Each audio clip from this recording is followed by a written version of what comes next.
అదే RTV app వార్తల్ని క్షణాల్లో చదివే అవకాశం ఉంటుంది. ఒక న్యూస్ పేపర్, ఒక టెలివిజన్ ఛానల్ మీ చేతుల్లో ఎప్పుడూ ఉంటాయి. ఎన్నికలు అంటే ప్రధాన పార్టీలు, రాజకీయ నాయకులు, కార్యకర్తలు, పార్టీ శ్రేణులు, ఇది తంతు. ఇందుకు భిన్నంగా దేశం అభివృద్ధి, రాష్ట్ర అభివృద్ధిని దృష్టిలో పెట్టుకొని ఇటీవల కాలంలో అంటే 2024 ఎన్నికల నేపథ్యంలో టెక్కీస్ గ్రామాల్లో అయితే తిరగడం జరుగుతుంది. ఎందుకో వారు మాట్లాడి తెలుసుకుని ప్రయత్నం చేద్దాం. ఎందుకంటే ఇప్పటి వరకు కూడా ఏసీ గదులకే పరిమితమైన టెక్కీలు 2024 ఎందుకు రోడ్ల మీదకి వచ్చి ప్రచారంలో పాల్గొంటున్నారు, అసలు ఏ పార్టీకి వారు మద్దతు తెలిపోతున్నారో వారు మాట్లాడి తెలుసుకునే ప్రయత్నం అయితే చేద్దాం. చెప్పండి టెక్కీస్, మీరు సాఫ్ట్వేర్ ఇంజనీర్ ప్రొఫెషన్లో ఉన్నారు. వాస్తవంగా అయితే మీరు ఏసీ గదులకి, లగ్జరీ లైఫ్కి, వీకెండ్ పార్టీస్కి అలవాటు పడినారు. కాకపోతే ఈ ఎన్నికల సమయంలో ముఖ్యంగా ప్రచార కార్యక్రమంలో పాల్గొన్నారు. అసలు ఎందుకు, మీ ఉద్దేశం ఏమైంది? యాక్చువల్గా ఏంటంటే మేము సంతనూతలపాడుకి చెందిన వివిధ గ్రామాల నుంచి ఉన్న ఐటీ ప్రొఫెషనల్స్ కానీ, బ్యాంక్ ఎంప్లాయీస్ కానీ, వివిధ రంగాల్లో ఉన్న ప్రైవేట్ ఎంప్లాయీస్ మేమంతా. మా మెయిన్ ఉద్దేశం ఏంటంటే మా జీవితాలు బాగుపడ్డాయి. ఆ రోజు చంద్రబాబు నాయుడు గారు తీసుకున్న నిర్ణయాలు ఏదైతే ఉందో ఐటీని రాష్ట్రానికి తీసుకురావటం కానీ, అప్పుడున్న ఉమ్మడి ఆంధ్రప్రదేశ్కి, అదేవిధంగా వివిధ సంస్థలని, వివిధ కంపెనీలని మన రాష్ట్రానికి తీసుకురావటం వల్ల మాకు ఉద్యోగాలు వచ్చి మా జీవితాలు బాగుపడ్డాయి. అదేవిధంగా రానున్న భావితరాలు జీవితాలు అందరి జీవితాలు బాగుపడాలంటే చంద్రబాబు నాయుడు గారు మళ్ళీ అధికారం చేపడితేనే ఇందుకు సహకారం అవుతుంది.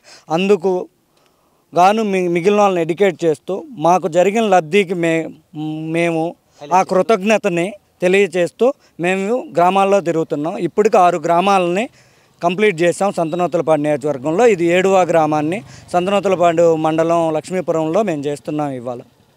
చెప్పండి, సాఫ్ట్వేర్ అంటే చంద్రబాబు నాయుడు అని మీరు అంటున్నారు. ఇప్పుడున్న వైఎస్ఆర్సీపీ ప్రభుత్వం కూడా ఆధ్వర్యంలో కూడా రాష్ట్రం అభివృద్ధి చెందిందని చెప్పేసి వాళ్ళు చెప్పుకుంటున్నారు. అసలు ఈ రెండింటికి మధ్య తేడా ఏంటి? అసలు మీరేం కోరుకుంటున్నారు ప్రభుత్వం నుంచి? సార్, మీరు చెప్పింది కరెక్టే, ఎవరి వర్షన్ వాళ్ళు చెప్తారు. బట్ ఇక్కడ ప్రాబ్లం ఏంటంటే అండి, మేము ఐటీ అంటే ఒకప్పుడు హైదరాబాద్కి పరిమితమైంది. బాబు గారు లేకుండా ఐటీ అనేది లేదు. అది జగమెరిగిన సత్యం, అది అందరూ యాక్సెప్ట్ చేయాలి. బట్ మేము ఎందుకు అన్నాం అనుకుంటే, బాబు గారికి ఎందుకు ఓటేద్దామంటున్నా అంటే, బాబు గారు వచ్చిన మొదటి 4 సంవత్సరాలలో ప్రీవియస్ టర్మ్లో అమరావతిని రకరకాల హబ్గా డివైడ్ చేసి ఆయన ఒక పరిపాలన hub, IT hub, health hub, sports hub, ఇలా దూరదృష్టితో ఆయనకున్న ముందు చూపుతో చేసిన పనుల వల్ల ఆల్రెడీ మనకి మంచి కాలేజెస్, కొన్ని హెచ్సిఎల్ లాంటి కంపెనీలు అమరావతికి వచ్చినాయి కేవలం బాబు గారి మీద నమ్మకంతో. అదే జరిగినట్టయితే గత 5 ఏళ్లలో ఇంకా చాలా కంపెనీలు వచ్చాయి. మేము కూడా మన ఆంధ్రప్రదేశ్ నుంచి ఎంప్లాయీస్ మేము హైదరాబాద్కు, బెంగళూరుకి, చెన్నైకి, ఢిల్లీకి వెళ్లకుండా ఇక్కడి నుంచి ఉద్యోగం చేసుకునే నమ్మకం ఉండేది. కానీ ఈ గవర్నమెంట్లో అమరావతి అనేది క్యాపిటలే లేదండి మనకి. మన ఇండియాలో ఒకే ఒక్క స్టేట్ క్యాపిటల్ లేని స్టేట్ మన ఆంధ్రప్రదేశ్. అందువలన మేము బాబు గారు వస్తే మరలా మా బతుకులు బాగుపడతాయి, భవిష్యత్ తరాలు బాగుపడతాయి అనే సదుద్దేశంతో, మాకున్న ఎక్స్పీరియన్స్తో మేము గ్రామాల్లో తిరుగుతూ ఈ ఎండాకాలం అయినా సరే, ఈ 13 రోజులు 20 రోజులు అయినా సరే బాబు గారి కోసం మేమందరం నుంచుంటామండి.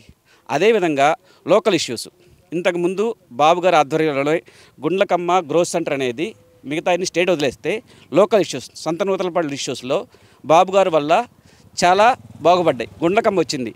గత 2-3 సంవత్సరాల నుంచి గుండ్లకమ్మకి ఒక గేటు వేయలేకపోయారు జగన్ ప్రభుత్వం. అదేవిధంగా గ్రోత్ సెంటర్లో ఎన్నో కంపెనీస్ వచ్చాయి, అవన్నీ క్లోజ్ అయిపోయినాయండి. ఈ 2 కోర్ ఇష్యూస్ అనుకుంటే గ్రానైట్ పరిశ్రమ కుంటుపడింది. ఇవి మన లోకల్ ఇష్యూస్. ఇవే అజెండాగా, మాకు పార్టీ ఎజెండా కాదు స్టేట్ అభివృద్ధి అనే కాన్సెప్ట్తో మేము ఐటీ ఎంప్లాయీస్ ఇంటికి తిరిగి జనాల్ని చైతన్యం చేస్తున్నామండి. ఇది మా సదుద్దేశం. అయితే ఇప్పుడు చెప్పండి, మీరు దూర ప్రాంతాల్లో ఎక్కడెక్కడ ఉద్యోగాలు చేసుకుంటున్నారు. ఎన్నికల సమయంలో, ఈ ముఖ్యంగా ఈ 2024 ఎన్నికల సమయంలో ప్రత్యేకించి చంద్రబాబు నాయుడు ఎంచుకునేదానికి రకరకాల కారణాలు చెప్పారు. మీరు ఇప్పుడున్న పార్టీకి కానీ, లేకపోతే ఇప్పుడున్న ప్రభుత్వానికి కానీ మీరు ఇచ్చే సూచనలు ఏమైనా ఉన్నాయా మీ ఐటీ ఎంప్లాయీస్ తరఫున? మా ఐటీ ఎంప్లాయీస్ తరఫున ఇప్పుడున్న ప్రభుత్వం ఎన్నో మాఫియాలు, లైక్ ఇసుక మాఫియా, మద్యం మాఫియా, ఓకే, ఈవెన్ ఈరోజు మన పాస్బుక్లో చూసుకుంటే మన పేరు మీద ఉన్న భూమి మందో కాదో కూడా తెలియదు, ఓకేనా. ఇలాంటివన్నీ రెక్టిఫై చేసి, ఓకేనా, నెక్స్ట్ గవర్నమెంట్లో ఇంకా ముందుకు వెళ్ళాలని చంద్రబాబు గారు అయితే ఇంకా మంచిగా ఉంటుందని మేము ఆశించి మా వంతు ప్రయత్నం మేము చేస్తున్నాం సాఫ్ట్వేర్ని. ఇప్పుడు చెప్పండి, ఫైనల్గా అయితే ఇప్పుడు సంతనూతలపాడు నియోజకవర్గంలో ఓటర్స్ని చైతన్యపరిచేది కోసం, అదేవిధంగా అన్ఎంప్లాయిడ్స్ ఎవరైతే ఉన్నారో ఉద్యోగం కోసం ఎదురు చూస్తున్న వాళ్ళకి వారికి కానీ కొత్తగా ఓటు వచ్చిన వాళ్ళకి కానీ మీరు ఐటీ ఎంప్లాయీస్గా ఇప్పుడున్న ఈ ప్రచారం సందర్భంగా మీరు చెప్పబోతుంది ఏం చెప్పబోతున్నారు? రేపు చంద్రబాబు నాయుడు గారు రాగానే ఇక్కడ మన ప్రతి మండల కేంద్రంలో ఒక్కో ఐటీ సెంటర్ని ఏర్పాటు చేస్తూ ఉన్నారు. అలాగే ప్రతి ఎంప్లాయీకి వర్క్ ఫ్రమ్ హోమ్ కల్పించి వాళ్ళకి మన సెంటర్లోనే వర్క్ చేసుకోవడానికి అవకాశం కల్పిస్తున్నారు. దీనివల్ల ఎవరైనా అన్ఎంప్లాయ్మెంట్ కానీ ఎవరైనా జాబులు రాని వాళ్ళు ఉంటే ఆ సెంటర్కి వస్తే అవతల వాళ్ళు జాబ్ చేస్తుంటారు కదా, ఇప్పుడు వాళ్ళ దగ్గర నేర్చుకోవడం కానీ వాళ్ళ దగ్గర ఏదైనా కోచింగ్ తీసుకొని ట్రైనింగ్ తీసుకోవడం వల్ల ఇంటర్వ్యూ ఫేస్ చేయడానికి హెల్ప్ అవుతుంది అట్లాంటివి. సో అన్ఎంప్లాయ్మెంట్కి దాంతోపాటు మన చంద్రబాబు నాయుడు గారు రేపు రాగానే అన్ఎంప్లాయ్మెంట్ కోసం ఒక్కొక్కరికి 3,000 ఇస్తున్నారు జాబులు రావడానికి, జాబ్ వచ్చే వరకు. దాంతోపాటు వాళ్ళకి కావాల్సిన ట్రైనింగ్ కానీ వాళ్ళకి కావాల్సిన మొత్తం ఏదైనా కోచింగ్ వాళ్ళకి ఏం కావాలో అది మొత్తం నేర్పిస్తూ ఉంటున్నారు. 20 లక్షల జాబులు రావడానికి శ్రీకారం చుట్టారు. సో అవి వచ్చే వరకు 3,000 రూపాయలు నిరుద్యోగ వృత్తి ఇచ్చి వాళ్ళకి జాబ్ వచ్చిన తర్వాత ఆ ఐటీ సెంటర్లో జాబ్ చేసుకోవడానికి వీలుగా ఐటీ మన ప్రతి ఎంప్లాయీకి ఇప్పుడు ఏంటంటే మనం హైదరాబాద్, బెంగళూరులో, చెన్నైలో జాబ్ చేస్తున్నాము. దానికంటే మనం చేసే జాబ్ వల్ల అక్కడ వాళ్ళకి ట్యాక్స్ పెరుగుతుంది, ట్యాక్స్ మనం అక్కడ కడుతున్నాము. సో ఆ రాష్ట్రానికి అది బెనిఫిట్ అవుతుంది, మన ఆంధ్రప్రదేశ్కి జీరో అవుతుంది. దానివల్ల ఇక్కడ మనం ఏంటంటే ఇక్కడ మన ఏపీలో వర్క్ ఫ్రమ్ హోమ్ చేసుకోవడం వల్ల ఆ ట్యాక్స్ అయితే మనం ఏపీకే వస్తుంది కదా, దానివల్ల మన బతుకులు బాగుపడతాయి, మన ప్రభుత్వం బాగుపడుతుంది, మనకే మళ్ళీ పథకాలు వస్తాయి. సో దీనివల్ల ఏంటంటే మన డబ్బు మనకాడే ఉంటుంది ఫైనల్గా ఎటు చూసుకున్నా కానీ.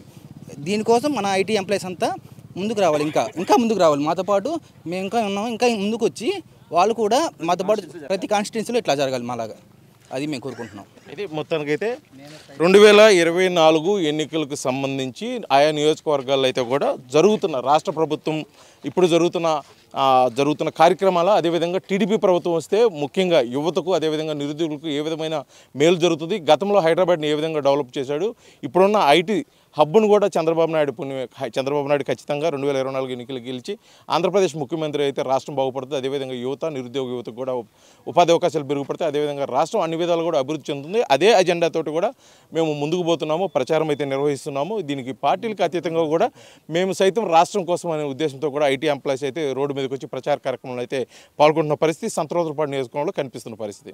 వీడియో జర్నలిస్ట్ లక్ష్మణ్తో శ్రీనివాస్, RTV, సంతరోతులపాడు, ప్రకాశం జిల్లా.